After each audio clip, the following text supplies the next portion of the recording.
Okay, so here we have a brake band that's contracted, it's engaged, so we won't be able to put that on the machine because the band is not going to fit around a drum. So a quick simple way to rectify this, we know there's a lot of slack there, so it's not in the correct position. It should be out against the casing. So we get rid of the bar and chain, place it onto the machine, and then the engagement is up here, so we push on there, push the handle forward till it locks in, hold it, and then pull the handle back, and then that opens the brake band. Just needs pushing down.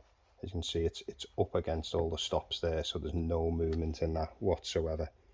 Now sometimes this happens if when somebody's gone to remove the side cover, they haven't released the chain brake, they haven't pulled it back into this position, and then they forced it off the machine, and then they've got a few problems there. So first thing is, if ever you're removing the cover to get at the bar and chain, make sure the chain brake's released, and it should come off fairly easily. Sometimes like these little rubber posts can jam in there a little bit, so you might need to leave it a little bit or wiggle it, but you shouldn't have to force this off. If you do, there's a problem, so I'll just rethink that. So there, it's in the right position to go back on. So if we just put it into the incorrect position, the other thing is as well, it could have been okay, but if you drop this on the floor, the inertia can sometimes activate the chain brake system. Now you don't want to start putting any screwdrivers in there and trying to lever that back. You'll just break all the magnesium aluminium housing on this.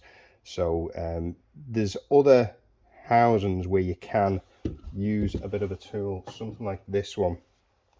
So same principle, that one's okay, but with these prongs here, you've got an old combi spanner, just grind a few slots out into the right place. Now so there we go, that's incorrect, hold it down, and there we go.